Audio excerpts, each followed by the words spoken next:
책머리에 많은 사람들이 자신의 능력이나 외모, 성격 등과 남과 비교하며 삽니다. 과연 이것들에 문제가 있을까요? 아니면 스스로에 대한 지나친 기대와 욕심 때문일까요? 많은 이들이 나는 인물도 잘나야 하고 아는 것도 많아야 하고 말도 잘해야 한다는 강박관념을 갖고 살아요. 마치 누에고치가 자기 입에서 나온 실로 고치를 만들고 그 속에 갇히듯이 내가 원하는 것이 도리어 나를 속박하고 나를 괴롭힙니다. 자기 바람을 기준으로 현재의 자기를 보니까 외모도 불만이고 아는 것도 없고 말도 잘 못하는 사람으로 인식되어 열등감을 느낍니다.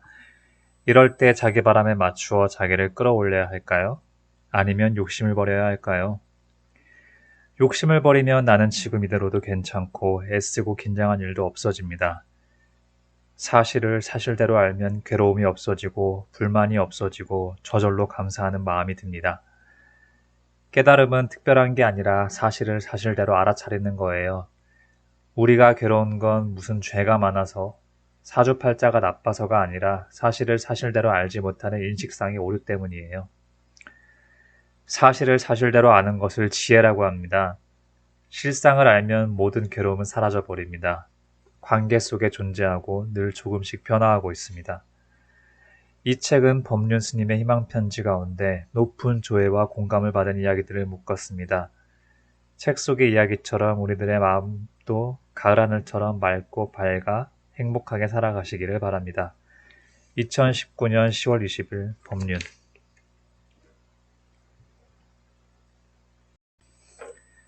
왜 사는 걸까? 사람은 왜 살까? 사는 데는 이유가 없습니다. 그냥 삽니다. 다람쥐나 토끼는 의미를 찾아서 사는 게 아니라 그냥 삽니다. 천하 만물이 다 그냥 삽니다. 사는 데는 이유가 없어요. 나는 생각한다. 고로 존재한다. 그렇지 않습니다. 존재가 우선입니다.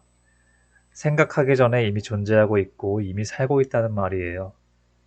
왜가 아니라 어떻게입니다. 이미 살고 있는데 즐겁게 살 건지 괴롭게 살 건지 그건 나의 선택입니다. 아침에 눈 떠서 살아있으면 오늘은 어떻게 살면 좋을까 하고 생각해 보세요. 처음처럼 우리는 인생을 습관적으로 살기 쉽습니다. 어떤 일을 하거나 사람을 만날 때도 처음 대하듯이 하기가 어렵지요. 가보지 않은 곳을 처음 구경하면 신기합니다. 그래서 자세히 봅니다. 인생도 그렇게 해보세요. 신기한 마음으로 자기 인생을 바라보세요. 어떤 일이든 처음 하듯이 새로운 마음을 내서 정성을 다해서 해봅니다.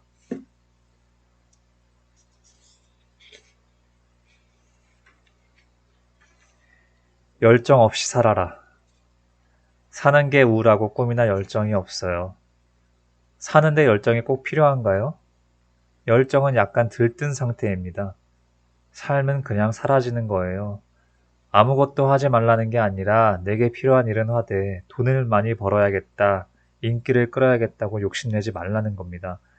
다람쥐도 제 먹을 건 제가 마련하고 살아요. 재미있어서 도토리를 줍는 것도 아니고 괴로워하며 줍는 것도 아니죠. 할 수 있는 만큼 그냥 하면서 살아요. 열정이 있어야 한다, 꿈이 있어야 한다면서 괴로움을 만들지 말고 할 수 있는 만큼만 하면서 편하게 살아보세요. 사는 건 힘든 일이 아니에요. 지금, 여기, 나. 꿈속에서는 좋은 꿈, 나쁜 꿈이 있지만 깨고 나면 다만 꿈일 뿐입니다. 달콤한 꿈은 깨고 나면 아쉽지만 나쁜 꿈은 깨고 일어나면 안도의 한숨을 쉽니다. 꿈속에 보이는 일들이 꿈일까요? 과거에 좋았던 경험과 괴로웠던 일이 그리움과 상처로 남았다면 아직 꿈속에 있다고 봐야 돼요. 대부분 과거 생각에 괴롭고 미래 생각에 근심 걱정합니다. 과거의 기억 속에 사는 사람도 미래에 대한 염려 속에 사는 사람도 꿈속에 사는 사람이죠. 후회와 근심 걱정으로 괴로울 때는 내가 또 꿈을 꾸고 있구나 하고 바로 깨어나야 합니다. 지금을 놓치면 번뇌에 휩싸이게 되고 지금에 깨어있으면 불행할 이유가 없어져요. 과거나 미래가 아닌 지금, 저기가 아닌 여기, 남이 아닌 나에게 깨어있는 것이 자유로워지는 길입니다.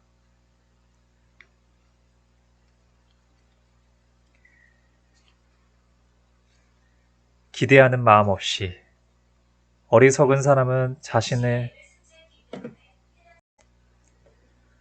어리석은 사람은 자기를 사랑하면서 사랑하지 않으면서 사랑받으려 합니다. 그래서 괴롭습니다. 현명한 사람은 자기가 먼저 사랑하고 사랑받으려 합니다. 그래도 괴롭습니다. 먼저 사랑을 주어도 상대가 나를 사랑하지 않을 수 있어요. 그러면서 원망하는 마음이 생깁니다. 그래서 사랑은 미움의 씨앗이라고 말합니다. 사랑하기 때문에 미움이 생기는 것이 아니라 사랑받으려 하기 때문에 미움이 생깁니다. 누군가를 사랑할 때는 베푸는 마음만 내고 기대하는 마음이 없어야 합니다. 다만 사랑할 뿐이어야 합니다. 바다를 보면 기분이 좋은 건 바다가 나를 좋아해서가 아니라 내가 바다를 좋아해서입니다. 기대 없이 누군가를 좋아해 보세요. 바다를 사랑하듯, 산을 좋아하듯. 나를 사랑하는 법. 이 세상에서 제일 중요한 사람은 자기 자신입니다. 그렇기에 자기 자신을 소중하게 여겨야 합니다. 세상살이에 항상 불평불만을 가지고 남을 미워하며 괴로움에 시달리는 사람은 자기 자신을 괴롭히는 사람입니다. 온갖 빛깔의 꽃들과 파란 새싹들을 볼 수 있다는 것은 엄청난 복입니다. 부처님의 좋은 법문을 들을 수 있다는 것, 아름다운 자연의 소리를 들을 수 있다는 것, 이건 정말 큰 행복입니다. 그런데 우리가 왜 인생을 괴롭게 살아야 됩니까? 남을 좋아하면 내가 즐겁고, 남을 사랑하면 내가 기쁘고, 남을 이해하면 내 마음이 시원해지는 것, 이 모두가 나를 사랑하는 법입니다.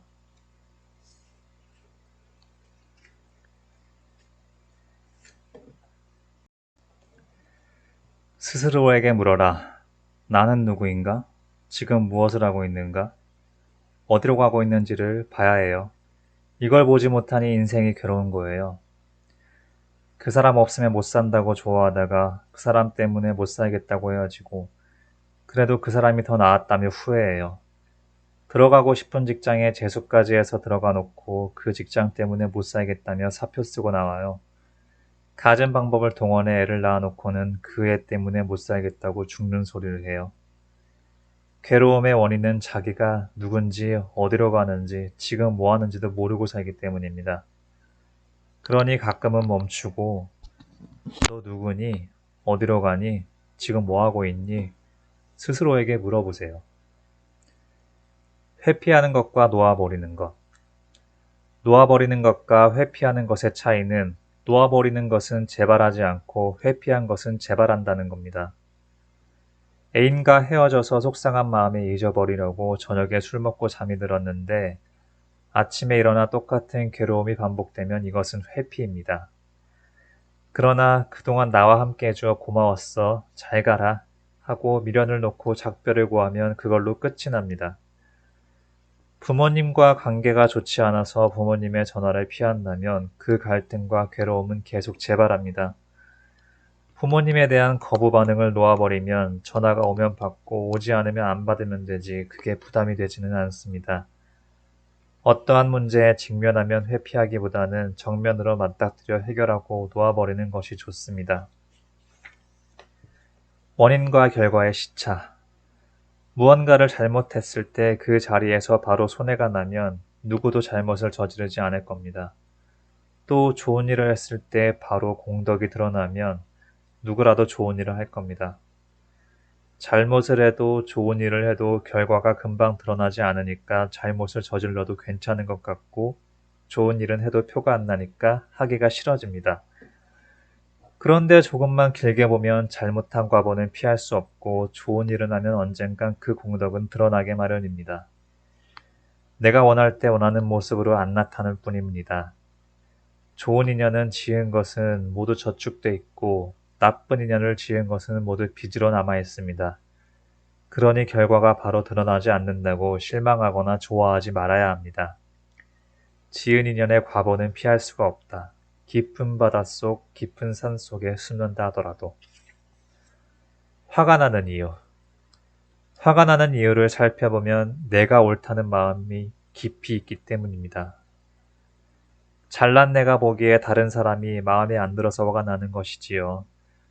이런 감정은 내면에 깊이 깔려 있어 쉽게 드러나지 않지만 가족처럼 가까운 사이에는 무의식 쪽에 잠재되어 있다가 부지불식간 튀어나옵니다. 화를 벌컥 내고 난 다음에 흔히 하는 말이 있지요. 나도 모르게 그랬다. 습관적으로 그랬다. 무의식적으로 그랬다. 이게 무슨 의미일까요? 실제로 감정이란 내 외부 경계가 내 업식을 자극하면 무의식적으로 나오는 습관화된 반응입니다. 이 말을 선뜻 수긍하지 못하는 사람들은 내가 나를 화나게 했다고 우깁니다. 그런데 잘 살펴보면 화를 낼 만한 상황이라는 기준 자체가 지극히 자기중심적입니다. 각자 살아온 환경과 그 안에서 축적된 경험, 그리고 그 과정에서 형성된 가치관에 따른 것이니까요. 말로는 객관적이고 공정하다고 하지만 실제로는 내 생각이고 내 취향이고 내 기준에 불과합니다. 화가 난다는 건 누구의 잘못이 아니라 내가 옳고 네가 틀렸다는 내 분별심 때문입니다. 사사건건 옳고 그름을 가르려는 습관이 내 안의 도화선에 자꾸만 불을 땡기는 겁니다.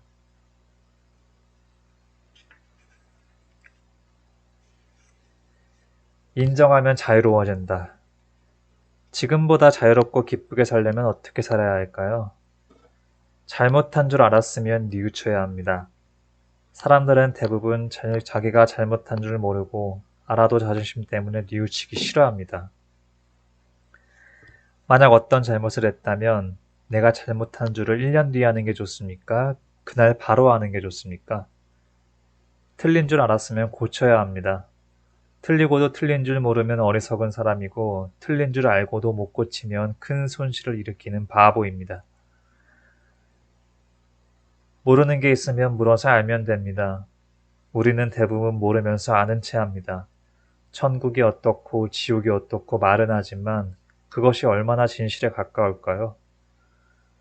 모르는 걸 안다고 붙들고 있거나 틀린 걸 안 틀렸다고 우기기 때문에 인생이 힘들어지고 발전이 없습니다. 이건 내가 잘못했구나. 이건 내가 틀렸구나. 이건 내가 몰랐구나 하고 인정하면 삶이 참 가볍고 자유로워집니다.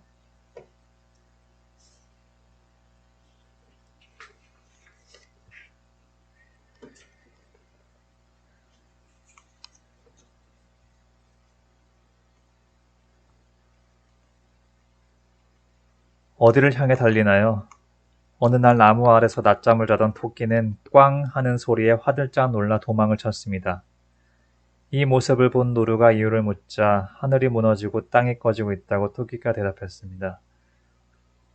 놀란 노루도 토끼를 따라 달리기 시작했고 이어 원숭이도 코끼리도 너구리도 숲속의 모든 동물들이 달리기 시작했습니다.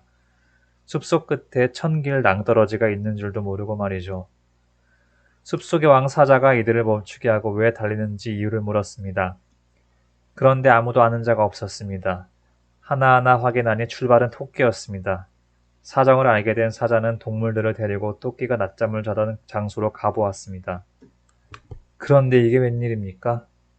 나무 아래에 도토리 한 알이 떨어졌을 뿐 너무나 평화롭기만 했습니다. 지금 우리의 삶은 어떤가요? 혹 남을 따라 어디로 가는지도 모르고 죽기 살기로 달리고 있는 건 아닌가요? 적게 쓰고 적게 먹는 삶. 사람들은 누구나 잘 살고 싶어 합니다. 잘 산다는 것은 무엇일까요? 많이 벌어서 많이 쓰는 것이 잘 사는 것일까요? 많이 벌고 많이 쓰기 위해 대량으로 물건을 생산하고 그것은 자원의 고갈과 환경오염으로 이어집니다. 환경 문제는 단순히 환경의 문제로 끝나지 않고 국제적인 분쟁을 초래하기도 합니다. 이렇게 환경 문제는 우리 삶과 직결되는 중요한 문제입니다. 내 것이니 내 마음대로 쓴다는 마음을 접고 작은 것부터 환경을 위해 실천해 보세요. 내 삶의 태도가 조금씩 바뀌어 적게 쓰고 적게 먹고 남기거나 버리지 않는다면 지구 환경이 좋아지고 내 삶이 더 만족스러워지고 내게 생긴 여유로 남을 도울 수 있어 삶이 더욱 보람있게 됩니다.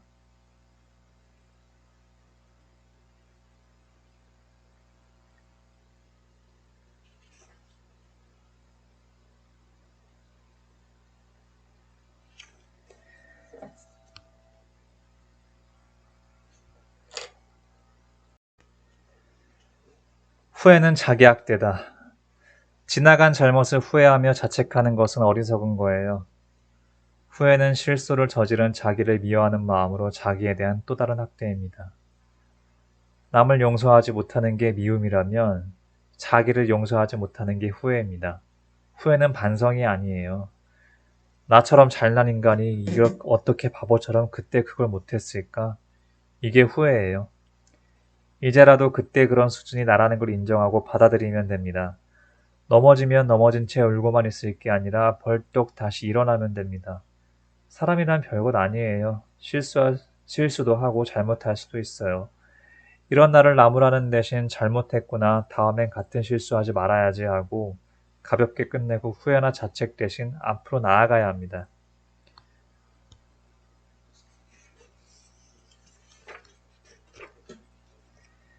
인생은 술을 놓는 것과 같다.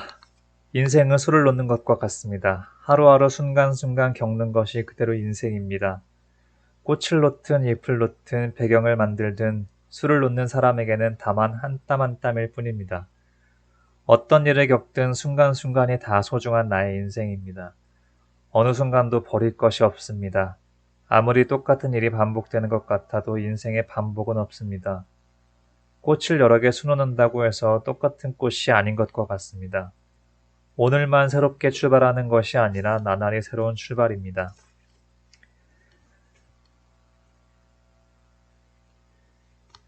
좋은 일을 하는데 왜 괴로울까요? 좋은 일을 하는데 괴로운 것은 집착하기 때문입니다.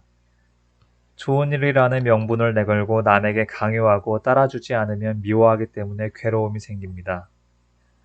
좋은 일이 있으면 나부터 그렇게 하고 누군가 물으면 그렇게 알려주면 됩니다. 따르고 안 따르고는 그 사람 인생이에요. 내 인생만 소중한 게 아니라 남의 인생도 소중하고 내 생각만 소중한 게 아니라 남의 생각도 소중합니다. 내가 보기에 좋은 일이라고 모두 따라야 하는 건 아닙니다. 행복과 불행은 내가 만드는 것. 두 눈 다 잘 보이던 사람이 한쪽 눈을 다치면 불행하다고 생각합니다. 하지만 앞을 못 보던 사람이 한쪽 눈이 보이게 되면 행복해하겠지요. 똑같이 한쪽 눈으로 세상을 보지만 그 조건이 한 사람에게는 불행이 되고 다른 사람에게는 행복이 됩니다. 행복과 불행은 다른 사람이나 어떤 조건이 만드는 것이 아니라 내가 만들 때가 많습니다. 상대를 바꿔야 내가 행복해질 수 있다면 그걸 이룰 수 없을 때는 상대를 탓하거나 절망할 수밖에 없지만 불행의 원인이 나의 어리석음에 있고 사물을 바라보는 관점이 잘못되어서 생긴 문제라면 아주 쉽게 문제를 해결할 수 있습니다. 내가 너무 미워요. 자기를 그리는 마음속의 상은 현실의 내 모습과 늘 차이가 있습니다. 그 차이가 크면 클수록 현실의 자기를 미워하고 자학하게 되는데 그럴 때 가장 소극적인 현상이 부끄러움을 느끼는 것입니다. 부끄러움이 심해지면 남을 만나지 않으려 하고 더 심해지면 우울증이 되어서 자신을 미워하고 죽어버리고 싶어집니다. 미워하는 것과 살인은 행위로 따지면 큰 차이가 있지만 마음에서는 별 차이가 없습니다. 미워하는 것 자체가 곧 살생입니다. 자기가 별것 아님을 자각하고 지나치게 높이 설정한 허상을 놓아버리는 좋은 방법은 엎드려 절하는 것입니다. 절은 세상에서 가장 자신을 낮추는 행위입니다. 손과 발과 무릎과 머리를 땅에 대고 절하는 것은 내가 당신보다 잘나는 게 없음을, 세상 모든 생명체와 마찬가지로 지극히 평범한 존재임을 인정하는 행위입니다.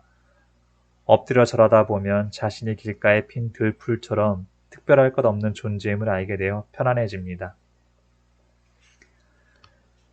남이 한 말로 괴롭다면, 남이 한 말로 지금 내가 괴롭다면 그 말에 그 사람의 스트레스로 꽁꽁 뭉친 쓰레기라고 여겨보세요. 쓰레기는 받는 즉시 버려야 합니다.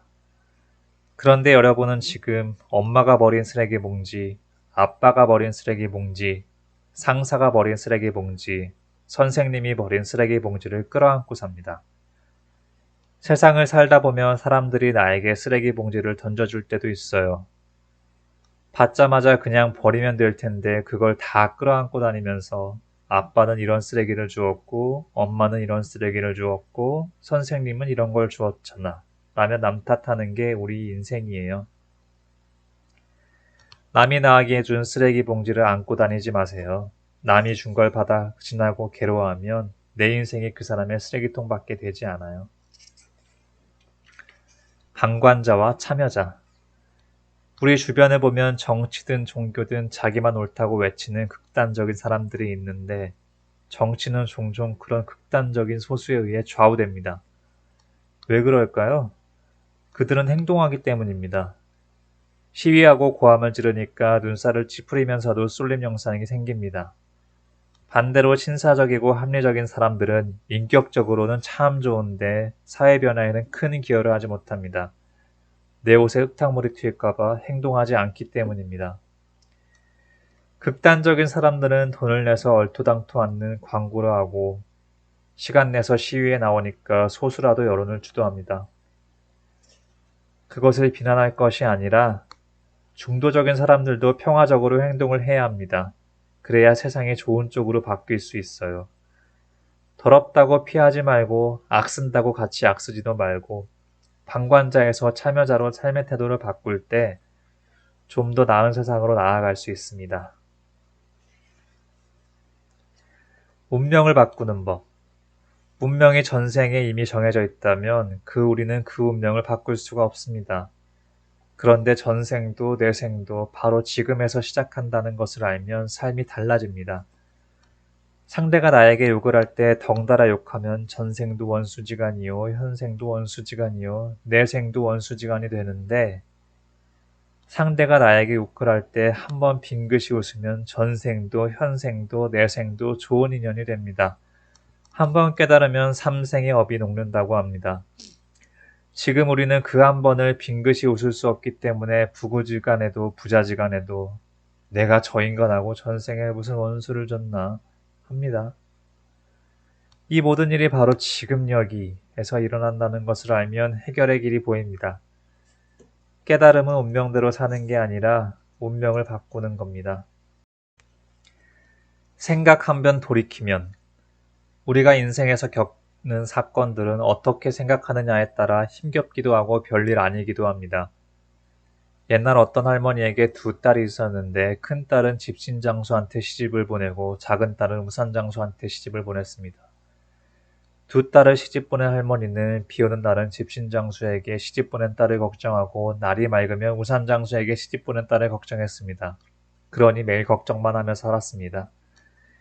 이 할머니가 생각을 뒤집어서 비 오는 날은 우산장수에게 시집 보낸 딸을 생각하고 맑은 날은 집신장수에게 시집 보낸 딸을 생각했다면 비가 오면 우산이 잘 팔려서 웃음이 나고 날이 맑으면 집신이 잘 팔려서 웃음이 나니 항상 기분 좋게 웃고 살 수 있었을 겁니다.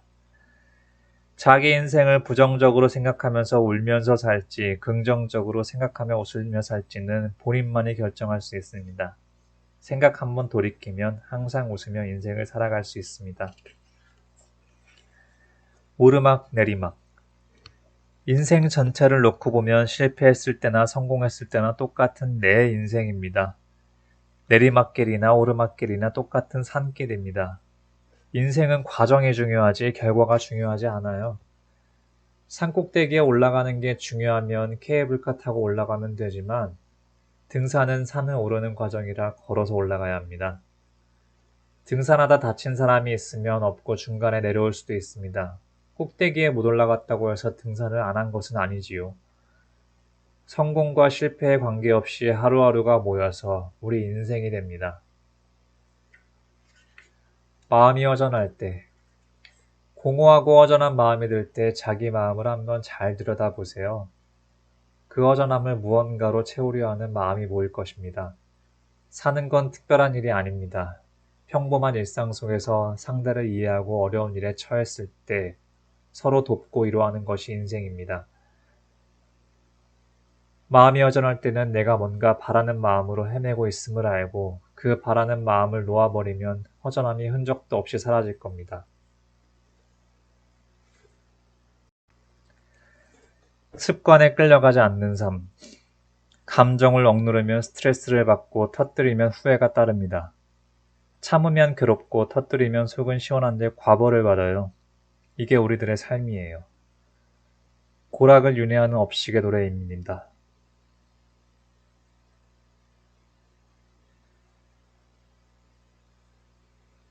참지도 터뜨리지도 않는 것이 중도입니다. 고행도 아니고 쾌락도 아닌 제 삶의 길, 붓다가 발견한 행복하고 자유로운 길입니다.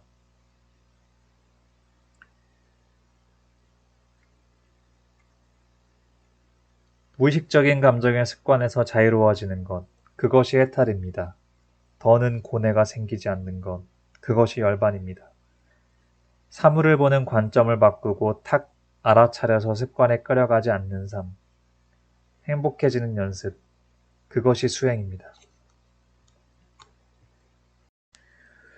오늘 첫 만남입니다. 우리의 삶은 오늘 이 순간 이 조건에서는 한 번밖에 없습니다. 한 사람과 늘 같이 살아도 매일매일 다른 사람을 만나고 다른 상황을 접하는 겁니다. 어젯밤에 같이 잔 남편과 오늘 아침에 본 남편은 다른 사람이에요. 직장에서 어제 만난 동료들과 오늘 본 동료들도 다른 사람들이에요. 현재에 깨어있지 못하고 과거의 기억과 미래의 걱정에 쌓여 매일 같은 사람과 살고 매일 같은 삶을 산다고 착각하는 겁니다. 삶은 늘 매일 매 순간 새롭습니다. 이것만 명심하면 매일같이 살아도 지겹지 않고 매일 반복되는 일이어도 지루하지 않습니다. 남을 고치려는 마음. 사회생활을 하다 보면 매사 부딪히는 사람을 만날 때가 있죠. 그런데 잘 살펴보면 그는 자기 습관대로 살아갈 뿐 남을 괴롭히고 화나게 하려는 것은 아닙니다. 그런데 내가 그것을 내 식대로 받아들여 화를 내고 짜증을 냅니다. 또 내 생각에 사로잡혔구나. 내 뜻대로 안 된다고 성을 내는구나 하고 자꾸 돌이키면 짜증의 횟수도 적어지고 마음도 훨씬 편안해집니다. 내가 가진 습관도 잘 안 고쳐지는데 다른 사람의 습관을 고칠 수는 없습니다. 남이 안 고쳐진다고 화를 내면 결국 자기만 손해입니다. 부부간의 갈등. 부부간의 갈등을 어떻게 해결할까요? 내 생각대로 하고 싶으면 안녕히 계세요 하고 끝내면 되고 평화롭게 살려면 당신이 오라요 하면 됩니다. 내 의견도 고집하면서 같이 살겠다고 하면 죽을 때까지 다투면서 살면 됩니다. 찌그럭거리는 게 인생이라는 것을 받아들이면 됩니다. 찌그럭거리며 살더라도 찌그럭거리지 않아야 한다는 생각을 내려놓으면 괴로움이 되지는 않아요. 잔소리하기도 하고 듣기도 하고 화내기도 하고 짜증을 받아주기도 하고 인생이란 그런 거다. 그게 정상이다. 이렇게 생각하면 아무 문제가 없습니다. 다투며 살고 싶지 않으면 당신이 오라요 하고 내 고집을 내려놓으면 됩니다. 소통의 비결. 소통이란 말을 잘하는 것이라고 생각하기 쉽지만 소통의 가장 큰 핵심은 들어주기입니다. 많은 사람을 만나고 생활하면서도 느껴지는 외로움은 내가 마음을 문을 닫고 세상과 상대를 받아들이지 않기 때문이에요. 할 말이 없다면 가만히 상대의 말을 들어주세요. 저 사람의 생각은 저렇구나. 저 사람은 저런 마음이구나. 소통은 상대가 내 말을 듣고 이해해주는 게 아니라 내가 상대의 말을 잘 듣고 이해해주는 겁니다. 친구가 변했어요. 마음 놓고 소주 한 잔 마실 친구가 없어요. 누구는 왠지 불편하고 또 누구는 자기 주장이 강해서 머리가 아프고 이젠 오래된 친구도 예전만큼 편하지 않아요. 우리는 나이 들어가면서 이렇게 친구에게 서운함을 느낍니다. 내가 잘못 살아서 그런 걸까요? 아닙니다. 이것은 자연스러운 변화입니다. 어릴 때는 부모에게 의지하다 학창 시절에는 친구에게 의지하고 이성의 눈 뜨면 연애에 빠지고 사회에 나가면 직장 동료가 생기는 게 당연한데 예전 생각만 하고 그 변화에 서운해한다면 내가 아직도 어린애처럼 생각한다는 걸 알아야 합니다. 자신도 친구들에 대한 우정이 변했으면서 원인을 친구에게 돌리니까 친구들이 점점 더 멀어지는 거예요. 먼저 친구와 함께 해야 한다는 생각을 내려놓아야 자유로워집니다. 같이 있으면 대화할 수 있어서 좋고 혼자 있으면 혼자 있어서 좋아야 해요. 오는 사람 막지 말고 가는 사람 잡지 말라는 말이 있습니다. 인간관계를 방치하라는 것이 아니라 주어진 인연을 받아들이라는 겁니다. 집착하지 않고 편안한 관계를 맺어야 새로운 인연도 만날 수 있습니다.